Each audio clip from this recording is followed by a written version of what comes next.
Alrighty, friends, automotive enthusiasts, car people from all around planet Earth. It is time once again for another Elon episode of V8 Radio, Kevin. Elon. Yeah, that's a good one. It's a fancy word. It sure is, yes. Well, I'm your host, Kevin Ostie, joined as always by our esteemed co-host, Mr. Mike Huball Clark. And Elon is like it is an adjective sometimes used on cars. Was there a Thunderbird Elon or a Mustang Elon? There very well may have been. There was an Elite, like a Torino Elite, I think. Right. There was an Elon of some, maybe a Lotus Elon for sure. Oh, yes. There we go. I found it. Mm-hmm. What the heck does Elon mean? It means energy and enthusiasm. Oh, well, right on. Yeah. So it really doesn't apply to this show, but it's a good sounding word anyway. Thank you. Thank you very much. Talk about overselling adjectives on vehicles. I mean, I remember a friend of mine growing up had a 1978 Plymouth Grand Fury Salon. Now that is saying something. Yeah.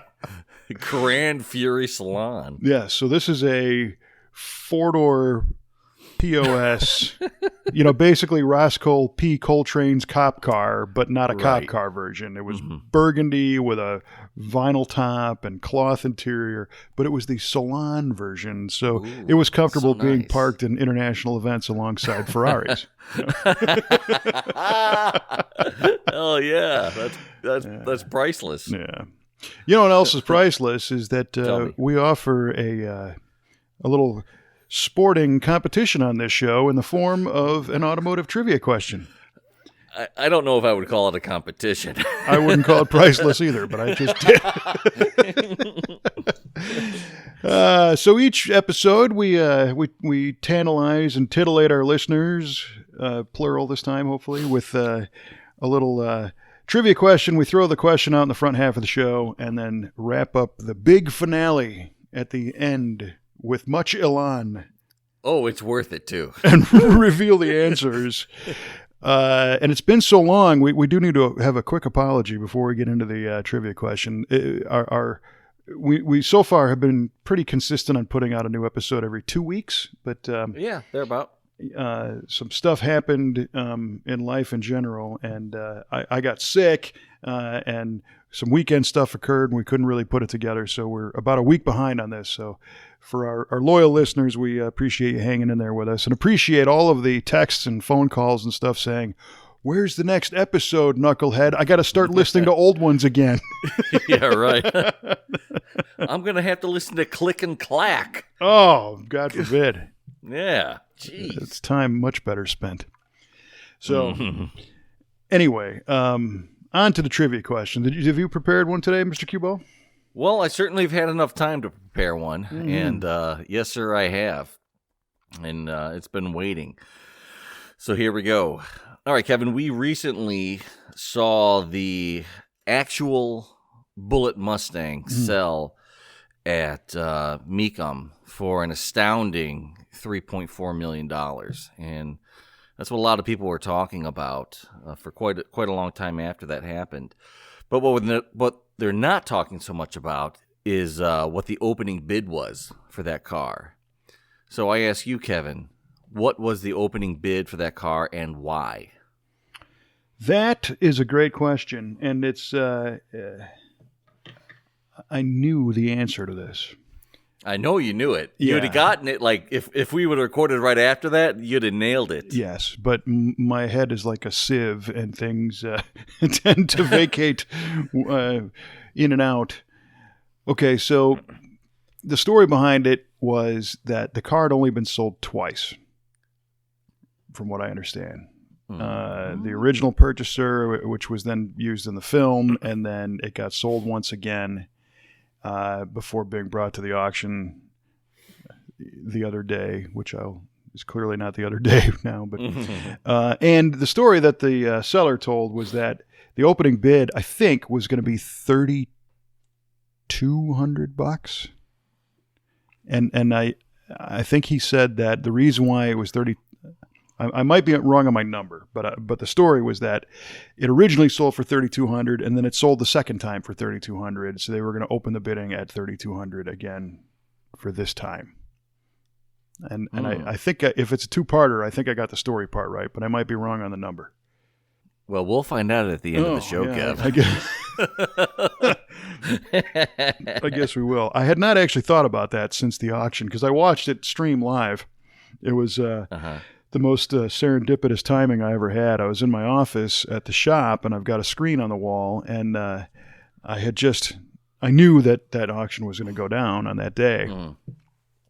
And I just happened to flip the TV on and navigate my little Amazon deal over to the internet and dialed up the Mecum auction exactly as the promo video began to play for the that's for the Bullitt. fantastic. Yeah, except I thought it was like a commercial. I didn't realize that it was the actual thing playing, and I'm like, oh yeah, whatever. And then all of a sudden, here the guy comes out, and all the people are there, and oh man, what a crowd around that car! Huge crowd. Oh, it was amazing.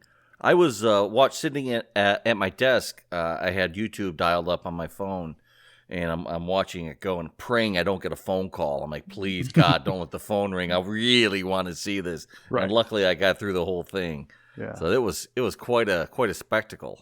Yeah, it sure was. Okay, before we get too far off here, I have a trivia question for you as well. Yes, you do. Sorry. It's okay. I had some time off there, so I was able to generate one. This is a little more of a historical question for you. Okay. You're a carburetor guy. I do like carburetors. Yeah. Where did the Carter Thermoquad get its name? Ooh. So the Thermoquad, as you know, was a 4-barrel carburetor. Yep. It was kind of the sequel or the next generation, if you will, to the Carter AFB aluminum 4-barrel. And I think these things were around from, 68 or so up through the early 80s. And they got picked up by Mopar, so they were factory issue on Mopar. Am I giving you enough time to make something up here? Yeah, sure, buddy. All I can think of is ooh. I actually used to know this, but like you, my brain is also quite a bit of a sieve. Yeah, I know. It happens to the smart ones. Yeah, right. So the Thermoquad was called a Thermoquad because it was designed to be used in conjunction with an exhaust crossover to give it heat to better atomize the fuel for higher efficiency. Wow, that's a heck of an answer. Okay, so designed, I pulled that one right out of my keister. Yeah, pretty good. All right, designed to be used with an exhaust crossover, and then you said something about heat. To rely on heat? Yeah, to give heat to the fuel so it'll atomize more efficiently to give a better burn. Atomize more efficiently. Mm-hmm. To give a better burn. Well, it certainly was that time of the 1900s where we were starting to get into emissions equipment and lean burn and all that kind of nonsense. A better burn. All right. Wow. That's a great question, too, by the way. That's a great answer. Yeah, thanks. Yeah. Okay. The only difference is your question wasn't wrong. My question wasn't, but my answer was probably. All right. No, my answer was wrong. Your question was right. Oh. Yeah. That's what I meant. Gotcha. Yeah. All right. Well, that is duly noted. So, what did you think about that Bullitt Mustang reaching $3.4 million? That was outrageous. I mean, I knew it was going to go pretty high. I didn't know it was going to go that high. But, yeah. I mean, I thought it was either going to be like totally ridiculous, like over 5 million or something for it. So I was obviously wrong on all my thoughts again.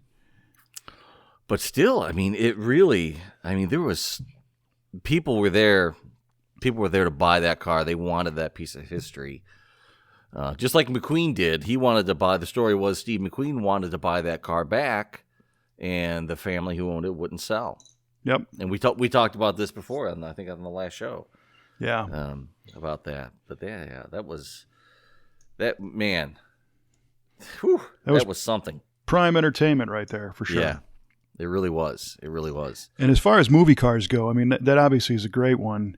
Bullitt, of course, that 10-minute, chase scene. It's longer than that, I think. But the movie, as we've talked about before, we actually had it at the Drive-In Cruise a couple of years ago as our feature film. And you really got to set an alarm clock to the point to where the chase starts, because the rest of the movie pretty much drags. So it's amazing to me. I think obviously part of the popularity of the Bullitt car was that Ford brought back the Bullitt Mustang design. Right. And I think that was 02, 01? It was a long time after the movie, obviously, from 67. Right. The 67 car, anyway.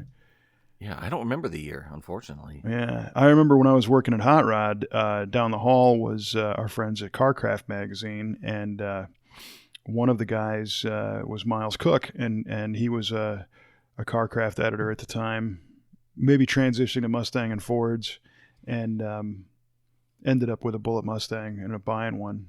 And I think Freiberger had one or wanted one at some point too. Yeah, when they first came out. And at that point it was a 4.6 Mustang that was the green with at that point kind of a modified modern version of a torque thrust wheel. I think it was an American Racing licensed wheel, low profile tires, and it had the polished fuel door cap, with the ring on it. Right. But it was on the side of the car, unlike the Mustang being in the back, the first generation, the first Bullitt car anyway. It was neat, but it wasn't like it was earth shattering. It was pretty much an appearance package. I think it might have been lowered a touch. But it was cool. But I guess by constantly kind of having that name around, it helped keep that mystique alive. Keep the mystique alive. Yes. Mm-hmm. Perfect. Yeah, I don't remember exactly when that Bullitt Mustang came out, but did they like release it? I think you can buy one now, I think. Yeah, I think there's been several generations since then of Mustangs that had a Bullitt. That had a Bullitt package, okay. Yeah. Yeah, because I remember seeing one recently, I think in an ad somewhere, or hearing about it. And I thought, oh, that's pretty cool. And not realizing it had been come back so many years earlier. Yeah, well, now, the great Kevnak will predict, will there be a Mustang Mach-E Bullitt? And will it be called the Taser? Jeez. Man, thank you very much, folks. Yes. Thanks for coming out. There you go. Oh, man, that's hysterical. Yeah, the Mach-E Bullitt. Ugh. That would be it. That'd be it. It'd be a real stun gun. Quite a stunner. Yeah. So you were mentioned before you had a shout out for one of our loyal listeners. Yeah, get this. At my job, I work with this young lady named Elena, and she walked into the help desk room. She's giving me this weird look. But you're used to that from the young ladies. I am. And I said, whatever it is, I have an alibi. Or I think the statute of limitations has run out. So she says, she looks at me and says, I know something about you. Oh, boy. I said, oh, man, this could go anywhere. She says, do you have a podcast? Wow. I said, what? She says, I was just talking to my brother. And I said, I have to go talk to Mike Clark and do something. And he says, Mike Clark? I listened to a really cool podcast with a guy named Mike Clark. No way. I'm like, yeah. What is it? Yeah, what is it? I want to know. I like really cool podcasts. Have you heard any? I says, really? He says, yeah. It's like about muscle cars or something. I'm like, yes. Your brother listens to the show. No way. Yeah. So Ishmael Lopez, thank you for being a loyal listener. Right on, Ishmael. Welcome to the party. We appreciate it. Yeah, man. That's great. And annoying your sister with it as well. Yeah. Please annoy her more. So. Did we learn anything about Ishmael? Does he have a car, or just into this stuff, or we maybe? I was not able to learn anything about him, unfortunately, but I will. I will learn. Yeah. But he's into cars. I know that, and he's into cool podcasts, and he listens to ours. Right on. Well, that's cool. Yeah, that was great. I mean, that was completely organic, and it just happened. That's the neatest way. So that made me feel really cool. That is cool. Well, that's great, man. I have a follow-up. Several months ago, we talked about our friend Johan in Sweden. And as another listener who checked in, well, he had recently actually sent me a police shirt from Sweden. And I just wanted to make sure that I said thank you for that, because that was very cool of him. He was going to try to come visit the shop and everything, and was unable to do that just because of the schedule, and I was out of town and everything. But I wasn't sure that I thanked him properly for that, so I just wanted to make sure we covered that. Speaking of doing some listener shout-outs. Dig it. Yeah, that was really cool. Yeah. And another one, our friend Yardley, our boy we talked about with the Riviera, he's a very loyal listener. And he's the one that gave me a hard time saying he was replaying some of our previous episodes. Is that right? In anticipation. Oh, okay. Yeah. And he tells me about the time that he sets aside oftentimes to listen to the show with some family, as a matter of fact. And I'm happy to learn from him that it makes their day a little bit better. So that's the whole idea a little bit. So we appreciate that. And everybody who's listening, and on the subject of thanks, I don't know how much crossover there is between our YouTube audience on V8 TV and Muscle Car of the Week and this podcast. We're trying, of course, to expand the coverage as much as we can everywhere. But there are people that know Muscle Car of the Week and have no clue that V8 TV is a separate thing and V8 Radio is kind of a separate thing, and the V8 Speed and Resto Shop. In fact, the funny thing is, I don't know if we've discussed this before, but when we first launched Muscle Car of the Week, which was going on, it's 6.5 years ago at this point. Unreal. I know. My strategy was to use the V8 TV YouTube channel to springboard Muscle Car of the Week, even though Muscle Car of the Week had its own YouTube channel as well. Right. So people have just kind of gotten used to it, and we publish them to both just to give, the coverage that we can. To this day, there are people who will post on V8 TV, "Hey man, why are you copying Muscle Car of the Week?" And, get out of here. Yes, and putting it on this channel. You're trying to take their clout, man. That's it. And I got to explain to them, no, it's all the same happy family. That's crazy. But we've gotten some real nice positive feedback from some friends in Australia on Muscle Car of the Week recently, which is pretty cool. And I'm hoping that those guys also hear this. I know that we've talked about a few who have, but that's cool. It's nice to know that cool people are listening. The car scene in Australia is off the hook too. Oh, it really is. They build some really crazy things. They love their burnouts and like their pro mods in the Falcon. Right, and their burnout is a totally different dimension from ours. Totally. We spin the tires, make some smoke. They build cars just for that purpose. Yeah, that is nuts, isn't it? It is. It's pretty cool. I mean, a good kind of nuts. Right. Yeah, and they have their challenges too. I mean, I don't know if we had a while ago we helped a customer by shipping a Lincoln to Australia that we had done some work on, and kind of through a friend of a friend, this gentleman named Matt Kennedy from Australia contacted us, and he said, "I'm looking for a Lincoln, a 60s, suicide door, 4-door." And it just so happened that one of our local customers down the street from our shop had one, and he was, thinking about getting rid of it. So we connected the two and helped that export process. But Australia has a zero asbestos import law. Oh, boy. You cannot import anything asbestos into the country. And the safest way, believe it or not, to import that car and when I mean safe, I'm talking about legally safe, was to Right. completely remove the brakes. Is that right? And I'm like, are you kidding me? Right? So Wow. we shipped the car, and the brake, it had four-wheel drum brakes. Mm-hmm. The Lincoln might have had disc brakes in front, but it definitely had drums in rear. And all the brake shoes and pads were in a box in the trunk, and there were physically no brakes on the car. So the transporter had to, hoist the thing in with a winch and not let it get away from him into his truck.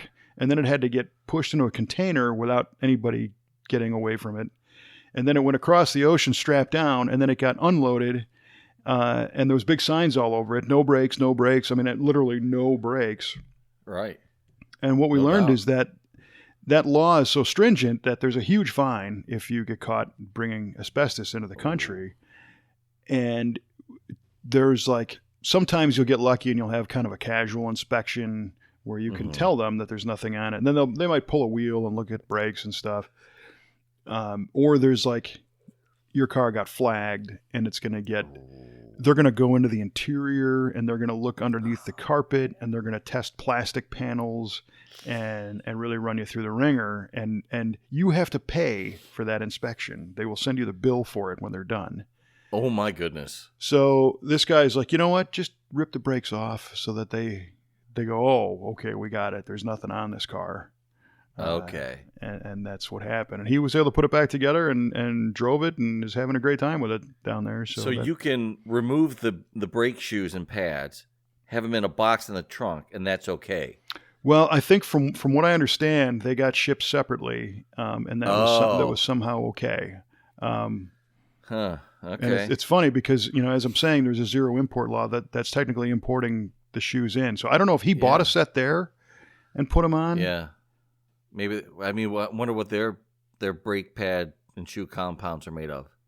Yeah. Well, I think it still exists there. You just can't bring any more in.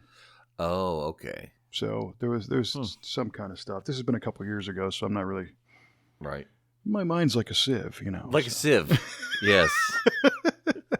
Remember that sieve we mentioned earlier? It's still in play. Barely. Yeah. Barely. Did we? Oh, yeah? I can't remember. Oh, my goodness. Well, in my defense, like I said, I got wickedly sick last Friday, and I don't even know what the heck happened. But we're in the shop, and at noon, everything was fine. And by 2 o'clock, I'm laying on the floor in Kelly's office. Oh, my gosh. Literally tipped over, starting to head spin, not really sure what's going on. And she's like, are you all right? And I'm like, I think I got to get out of here. And before I left the building, I had 2 bouts of the diarrheas. Oof. And I drove home and made it home okay and spent the rest of the night increasing that number from 2 to about 26.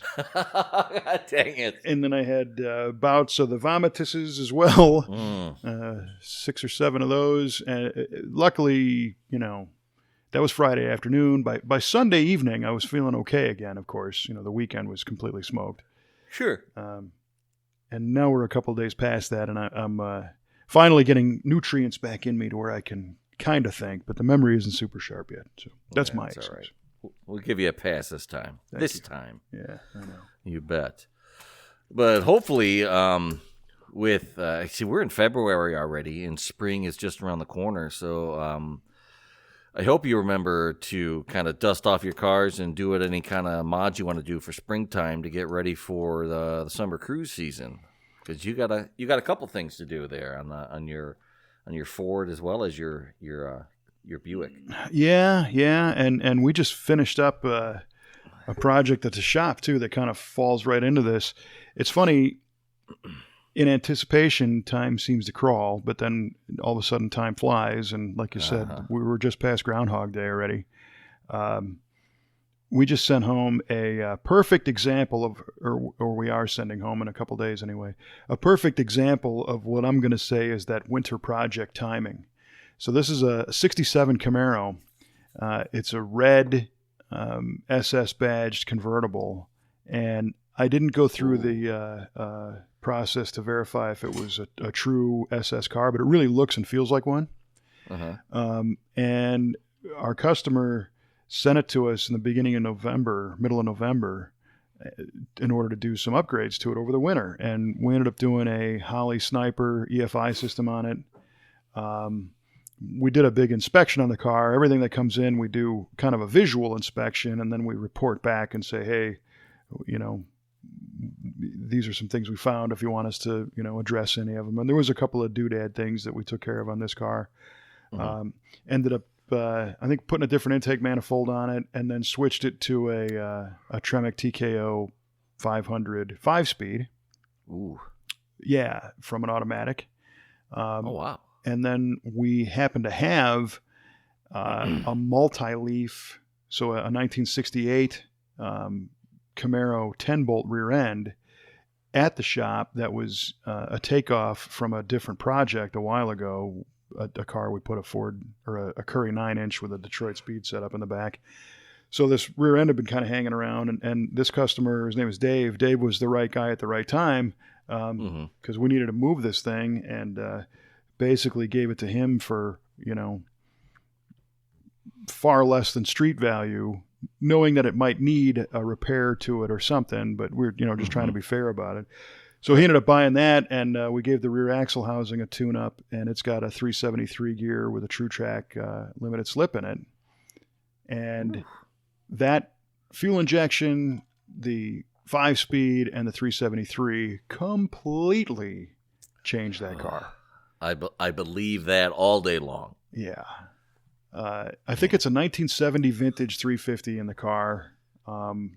It sounded like a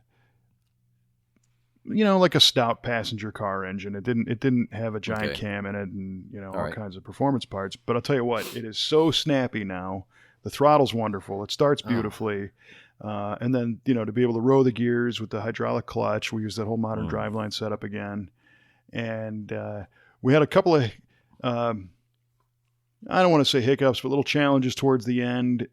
Trevor identified driveline vibration that was in third gear at a certain RPM, and it was kind of shaking a little bit. So we tweaked the pinion angles and messed with the engine angle. The good thing on a Camaro like that, those cars came with turbo 400s in them, so they have a pretty big trans tunnel.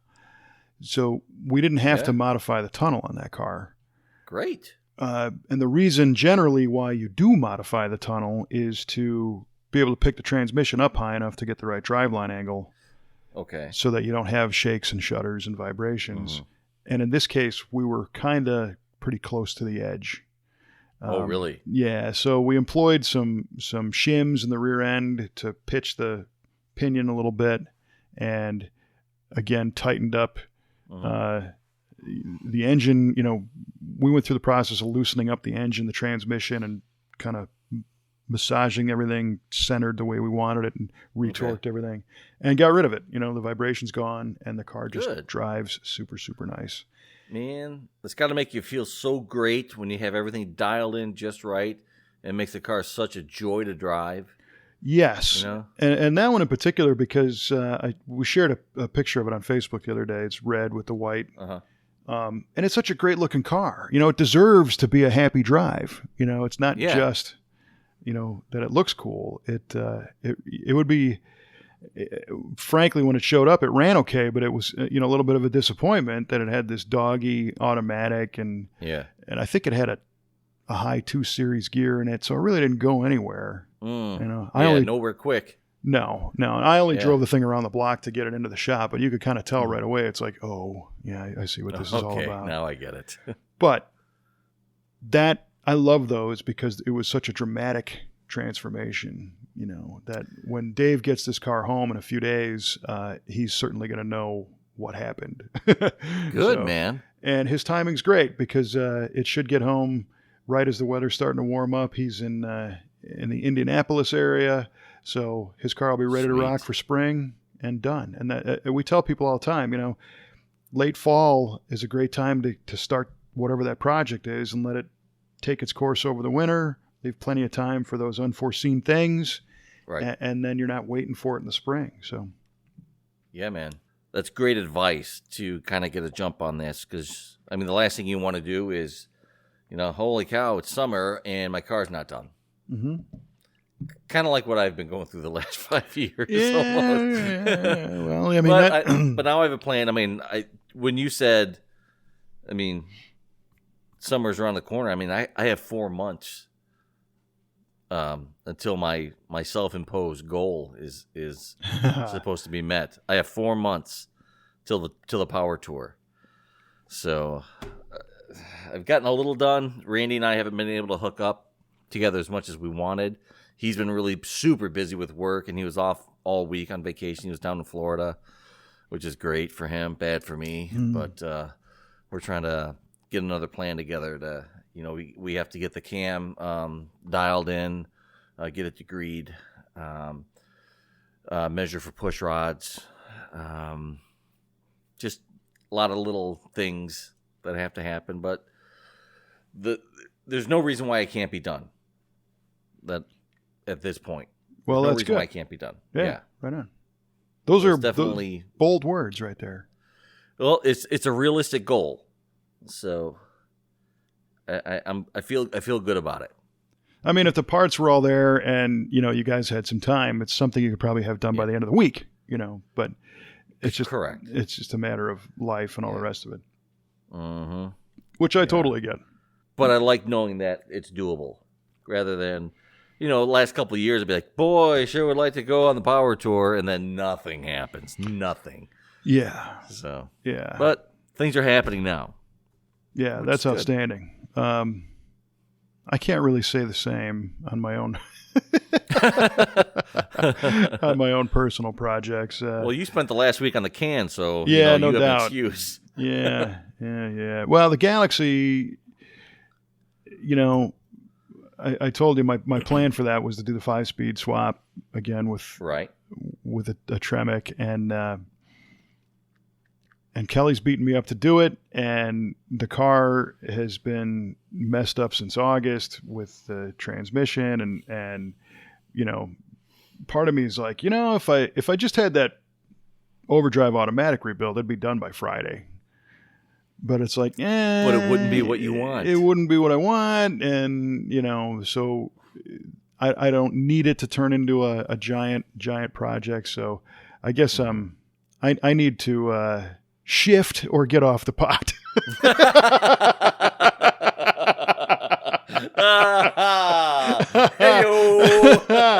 Man, there's the next T-shirt we just authored for our friends at Modern Driveline.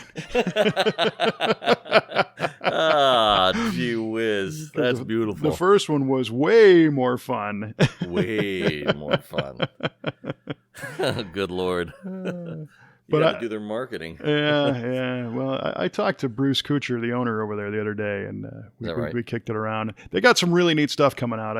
I'm not at liberty to say because it's a product development thing.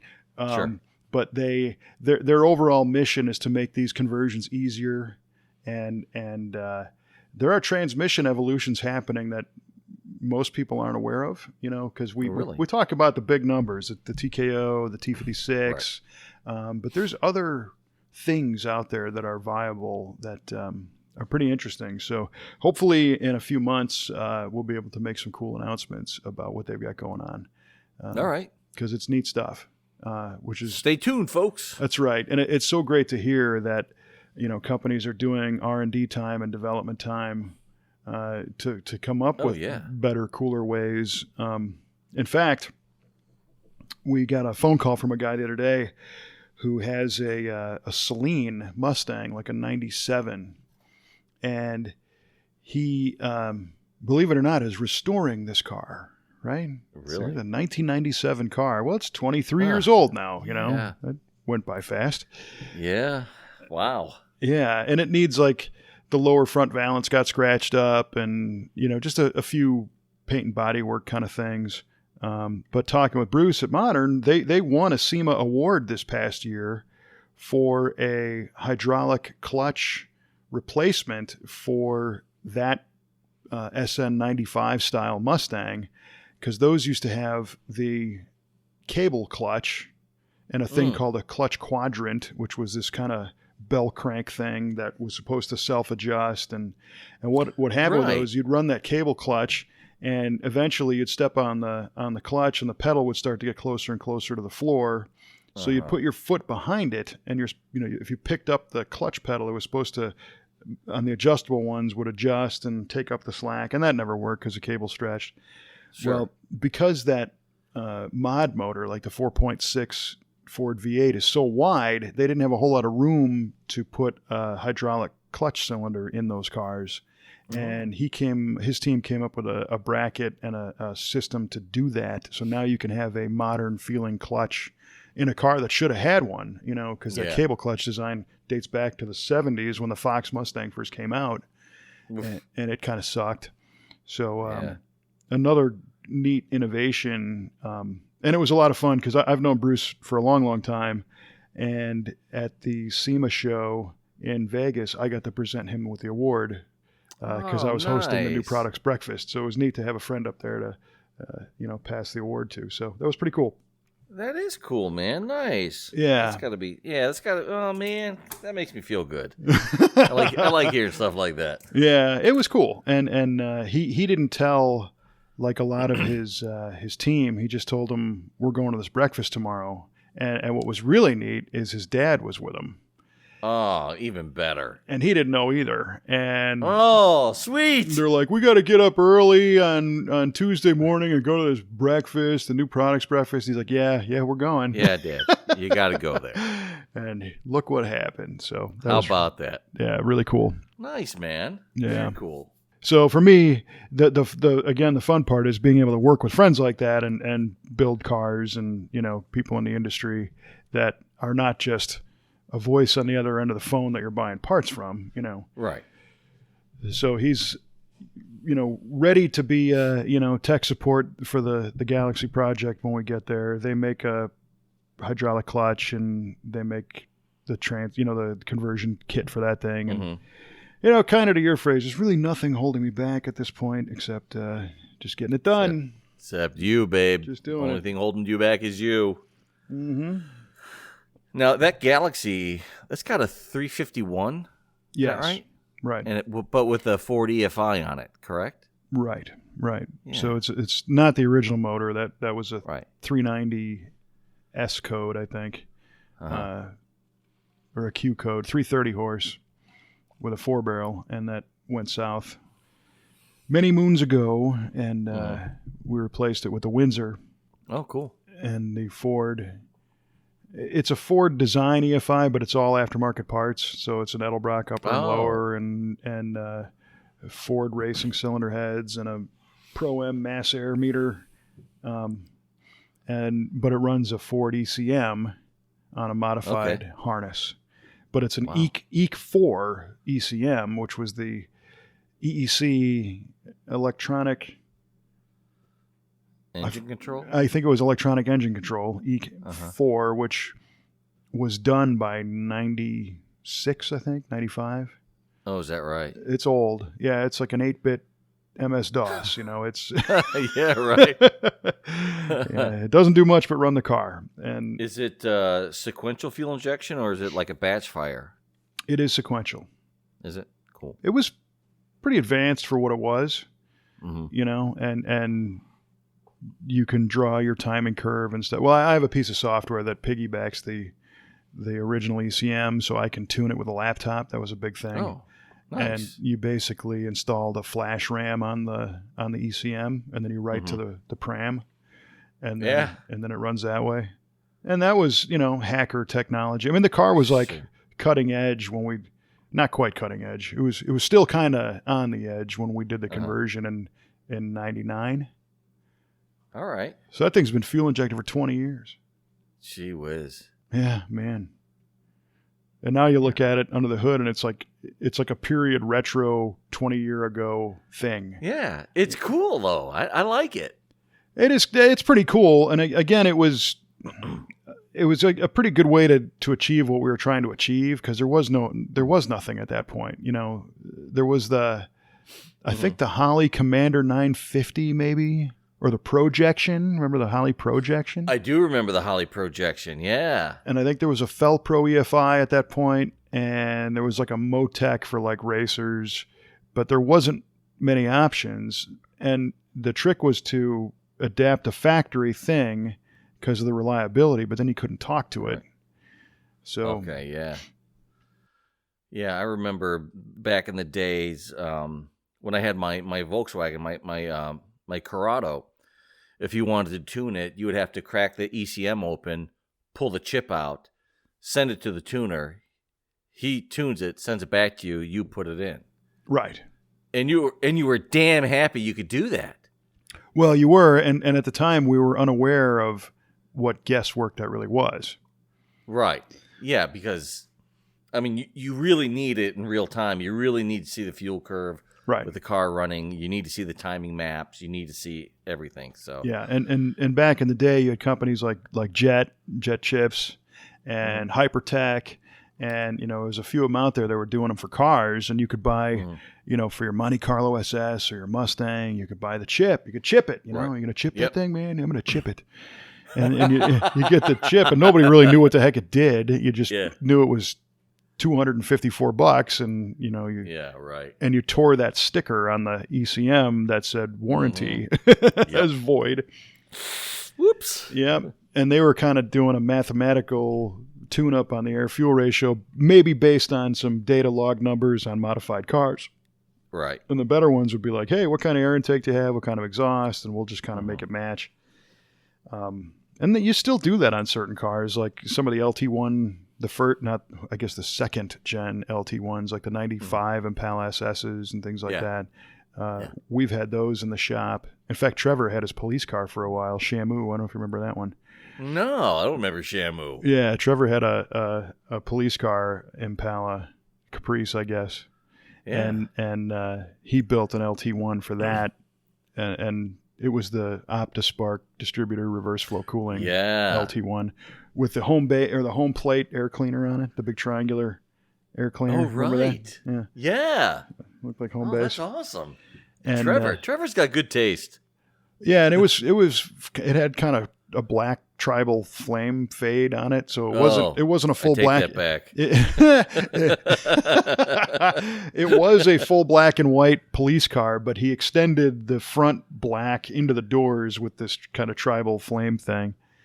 And when he built the motor, he changed a few things on it and had to ship the ECM to our buddy Dan Bills at Finish Line Performance to flash the ECM and send it back. So, and that wasn't that long ago. That was 6-7 years ago, maybe. Really? Yeah. Huh. Why did I not know this? Yeah. Oh, man, you got to brush up on your V8 Speed and Resto Shop crew trivia. Yeah, dude. Trevor, we need pictures. Yeah, please they're out text there. me. They're out there. I'll pull them off his Facebook page and share them with you. Oh, right on. But that really contrasts to, how lucky we are today with how much stuff there is. And oh, man.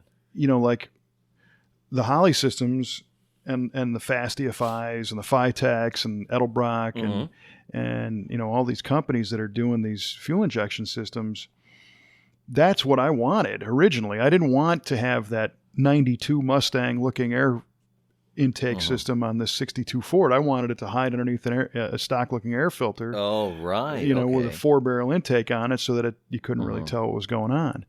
And now that option, of course, exists, which is part of the reason why I haven't jumped into this transmission swap. Because if I'm going to yank this thing apart, I'm going to change all that too.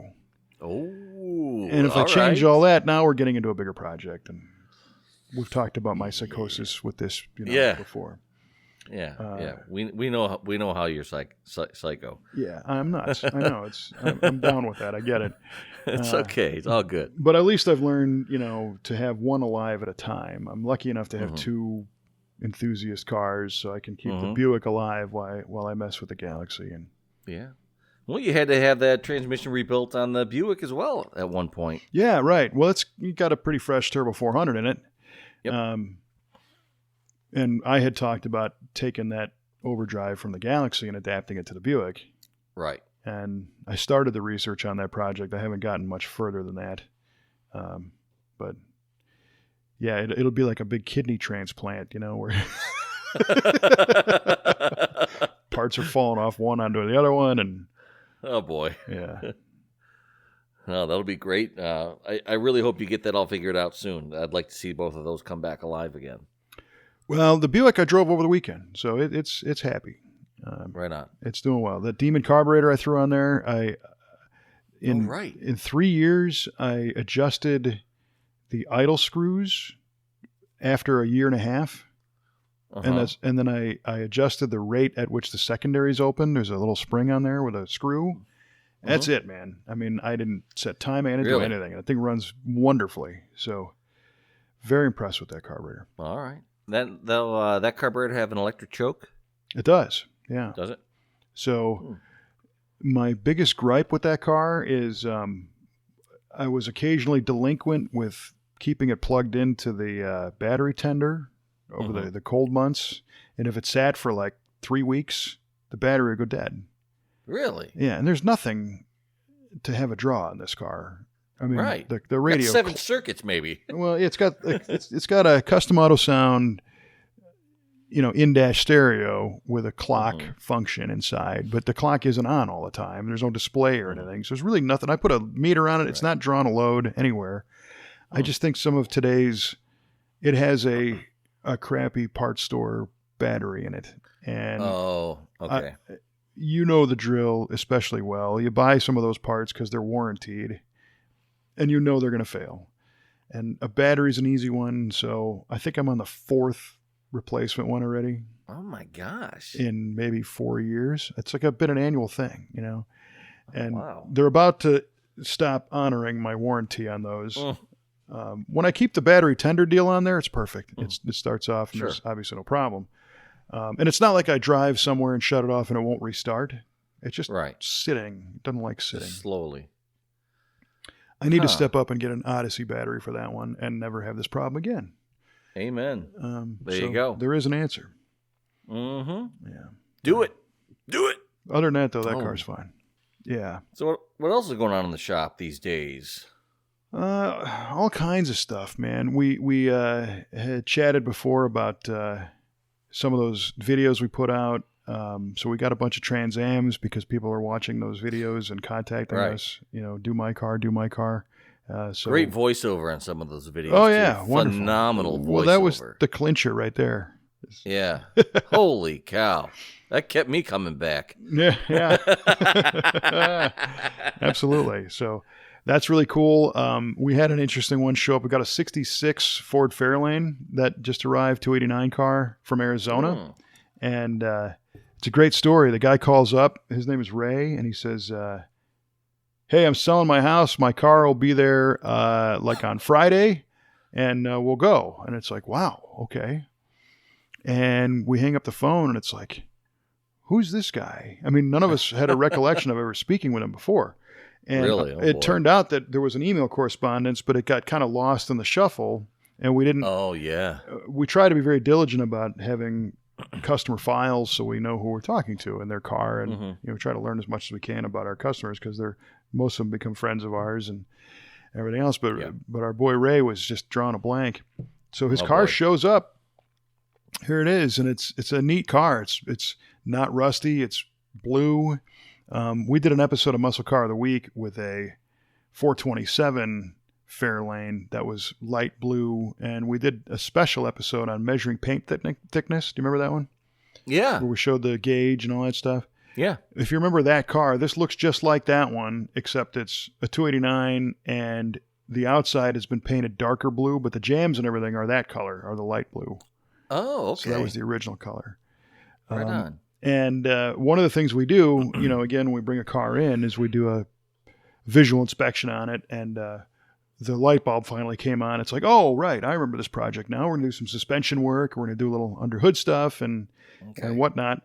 So when cars come in with parts, we make a spreadsheet inventory list, and we photograph all the parts and put them in the photo gallery for that car so that everybody knows what it came with.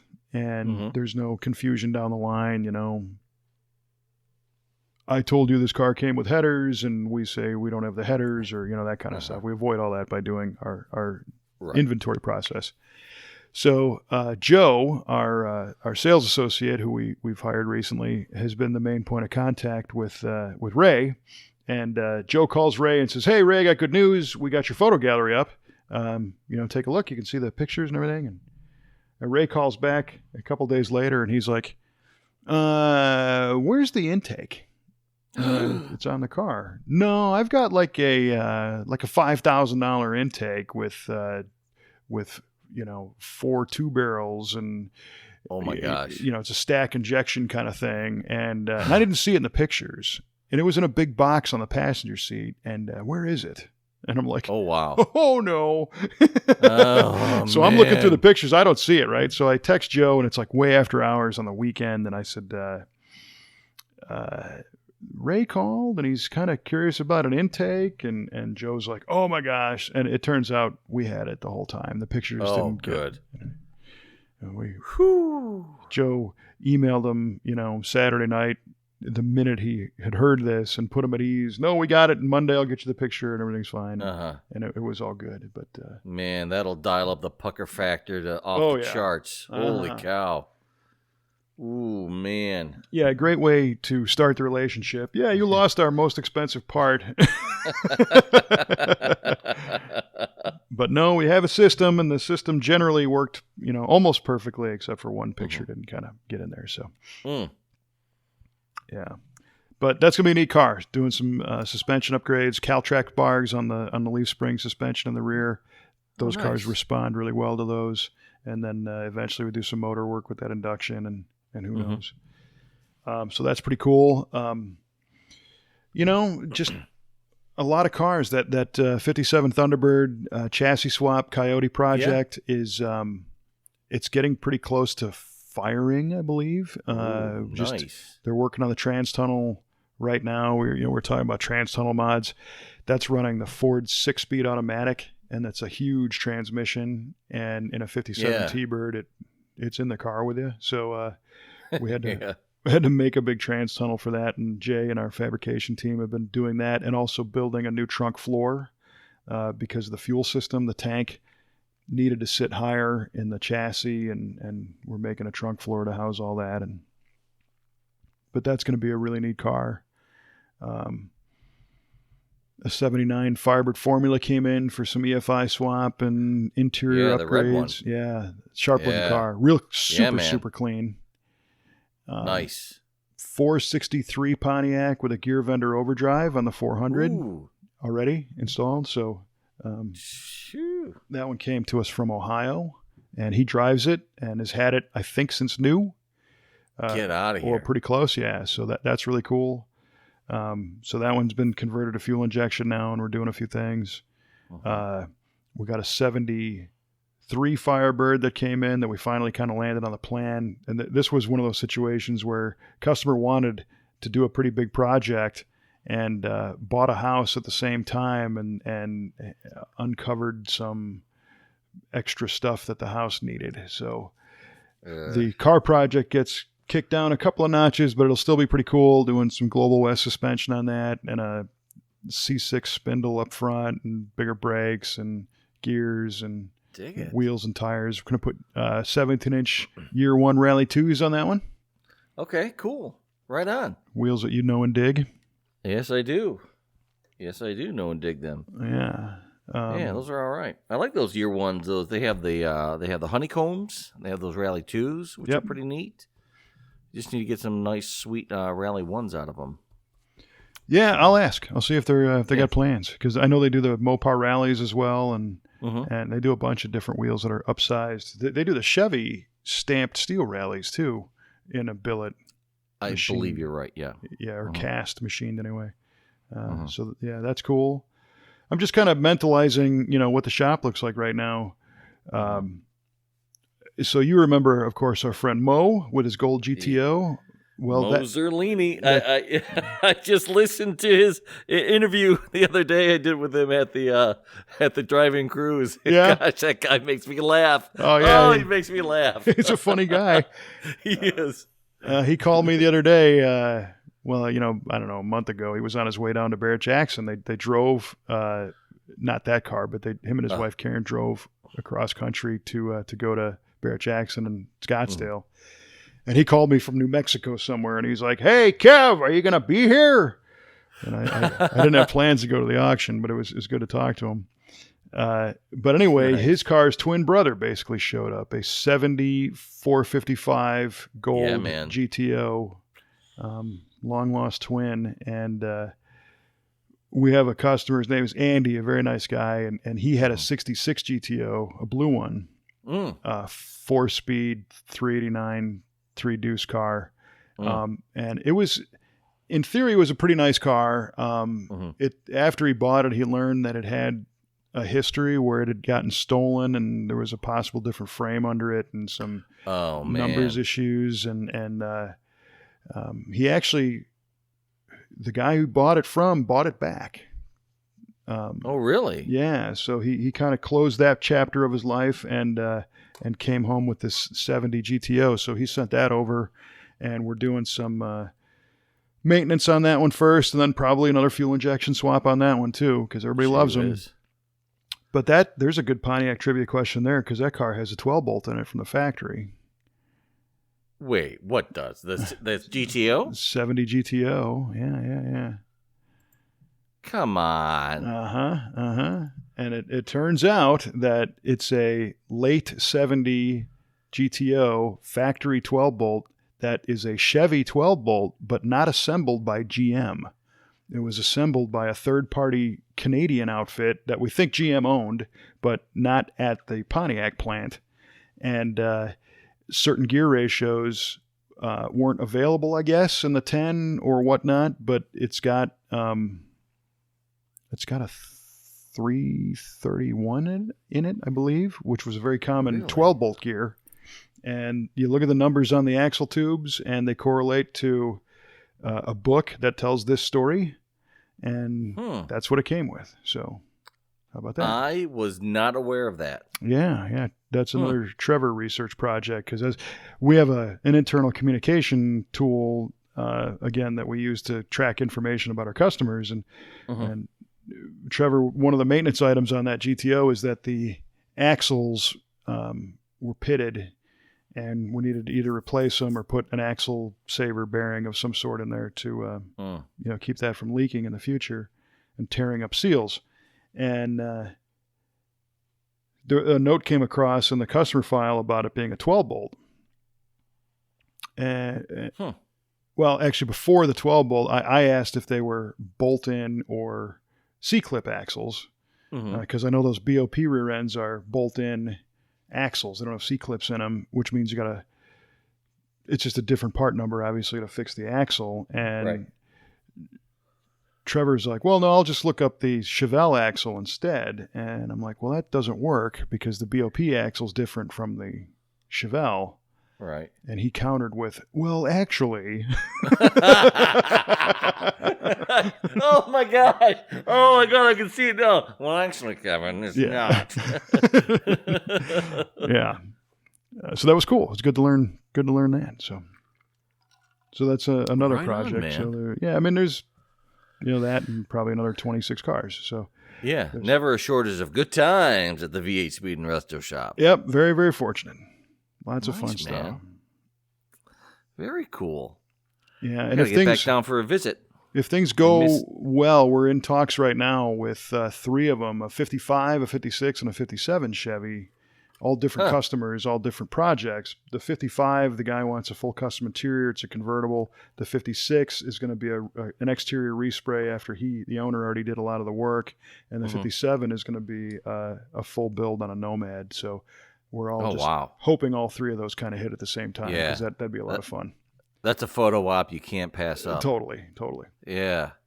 Speaking of photo ops, you were talking about, I don't know if we mentioned this last time, about when you got your new truck and you got that picture of it with the 54 with the blue flash. Yeah. In your driveway. I thought that was a great picture. Yeah, that was cool. And I think we did touch on that, but it's funny how long ago that was. So yeah, right. Whoopsie. So again, sorry everybody. That's right. They may have forgotten all this stuff too. I listened to a podcast? What? Right. Those guys again. Oh my goodness. Yeah. Oh Lord. So yeah, a lot going on, and hopefully for the next episode we'll have some more cool updates on fun stuff from the shop. But some others are going home. Like I said, that '67 Camaro's going home. We got a '69 Camaro that's going home. That '47 Dodge Jeep conversion went home. Oh yeah. A lot of stuff moving out at the same time. So we've got space for more. And we're always happy to talk to people. If you're listening and you got a car idea, project or something, let us know. Uh-huh. We're happy to chat about it and maybe help you out. Dig it. Yeah. So at that point, I can see our listeners have all turned blue, holding their breath, waiting for our trivia question answers. Yeah, I think you're right. All right, let's let the cat out of the bag here.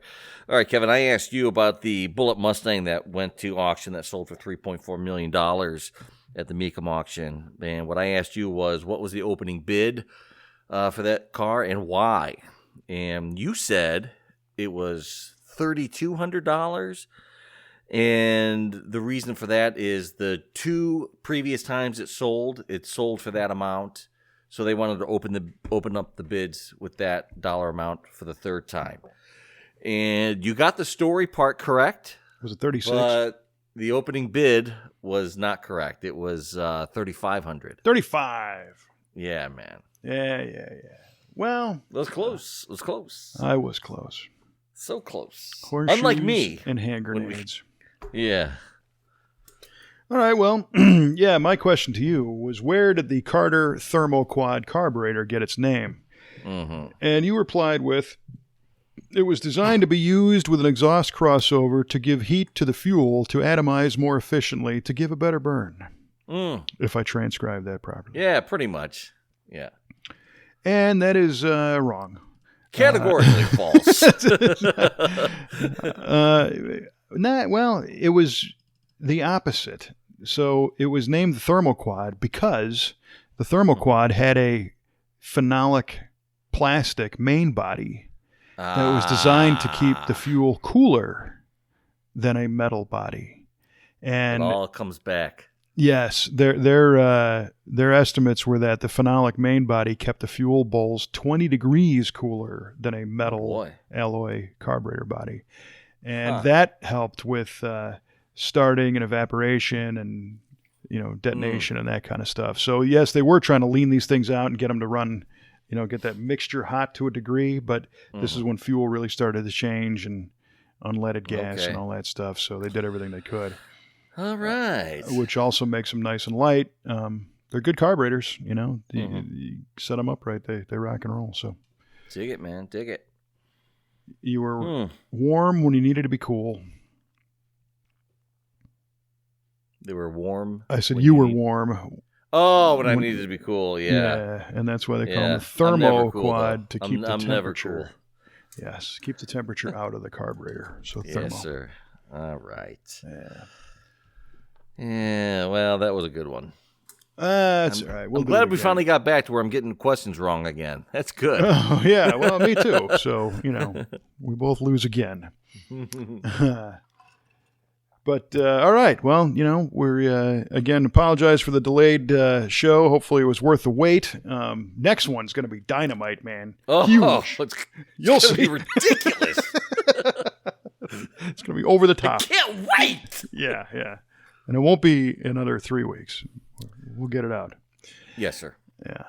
And if you're binge watching this or listening to this on iTunes or Apple Podcasts or Spotify or the TuneIn Radio app or Google Play or Google Podcasts, Stitcher Radio, iHeartRadio, Podbean, Podchaser, VARadio.com or the Facebook page,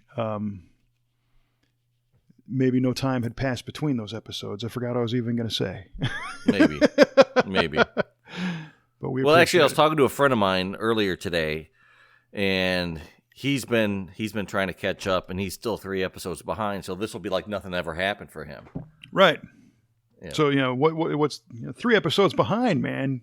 Yeah. Come on. Yeah, it's my buddy Greg. He's just trying to get caught up, trying to work on his own projects. He's got a blown big block truck that he's getting back on the road. Nice. So, yeah, it'll be cool. It'll be dope. We were talking about rear end ratios and what he should run, and so that will be cool. Yeah, I always like to know that there's a lot of people that listen to this as they are tinkering with their own car, and hopefully it pulls a little bit of the frustration out. We don't even need to get into your recent daily driver repair story nightmares, but well, that turned into a social media victory, is what that did. Because I needed stuff. I really needed stuff. First of all, I didn't have a goddamn Torx socket that I needed. And my wife says, why don't you just put a Facebook message out to the neighborhood Facebook page and see if somebody can, lend it to you. I says, woman, you're crazy. Ain't nobody gonna have that. She says, just do it. So, of course, I did it. 30 seconds later, some guy fires back, yeah, I got one you can borrow. Nice. Like, you got to be crazy. And I told him what I needed it for. I says, yeah, I need it to remove the banjo bolt off the top of the turbo housing. He says, you're working on a 1.4 liter, aren't you? I was like, yes. How did you know? He's like, I have the same car. I said, because I'm peeking at you through the garage window, neighbor. Yeah, really, because I'm really eyeballing you. So I actually ended up getting it from a neighbor down the street, 2 doors down from me, who had one as well. But in the course of getting into this thing, I tore this oil return tube that I was going to have to order. And I was kind of bummed out about it because it was going to take the car down for a few more days. And my wife, in her never-ending wisdom, says, why don't you message the guy who knew what you were doing to see if he happens to have the parts you need? And you're thinking, there's no way a guy's going to have a downpipe from a Chevy Cruze. There's no way anyone's going to have this oil return tube. Yeah. Not going to happen. She's like, just ask him. I'm like, fine. So I messaged this guy. You didn't learn the first time. No, I didn't. I messaged this guy. I was like, hey, man, do you happen to have an oil return tube for this Chevy Cruze? He says, yep. Like, what? How do you have that? He's like, I got a bunch of parts for that car. What is he, like the local Chevy Cruze club owner? He is now. He's my new best friend. Woo! Yeah, nice, yeah. So I got that and a couple other things that I needed. I broke this vacuum switch, and he had that, and some containers for the manifold. Yeah, it was great. I'm like, this got me back on the road like instantly. Yeah. So thank you, Rob. That was great. Yeah, well, that's really cool that you thought to throw that out there on the Facebook group. I think part of me says in my little neighborhood, the guys who might have that stuff probably aren't in the Facebook group. But it's a good reason to get them into it because we've got a little neighborhood thing too. But mostly it's like, hey, did you see the deer over there? Or whose cat is this in my kitchen? That kind of stuff. Yeah, well, we get plenty of that as well. Like, whose dog is this? His dog got out, and your dog is in my yard. Please get him. That kind of stuff, and that works fine for that. But this was a perfect use of social media. Yeah, I'm always afraid it's going to be who's the knucklehead on the corner with all the junk cars in his driveway, playing the music real loud in his garage at all hours. You're that guy. Oh, you. Oh. Yep. Yes, I am. Yeah, but that worked out so nicely in my favor. I could not have been happier with the outcome of that. So it was terrific. Too cool. Yeah, right on. Real good stuff. Glad we found the usage for social media outside of spreading aggravation. Love it. Yeah, man. Yeah, there's hope for it yet. This whole social media thing just might work. There you go. Well, Mike the Prophet speaks. So, all right. Well, on that note, I think we'll wrap this one up. But this was it was great catching up. It's been a while, but like I said, we'll do it sooner next time, and we'll go from there. And I listed off all the places you can hear us. If you know of any others, let us know because the show's popping up on different places, and it's kind of fun to track where they're all at. But feel free to subscribe. You can always contact us through the Facebook page or at varadio.com. And that's about all I got, man. That's all I got too, man. Good times. All right. Yeah, absolutely. Well, for V8 Radio, this is Mike Huball Clark. I'm Kevin Ostie, reminding you to keep the shiny side under 100.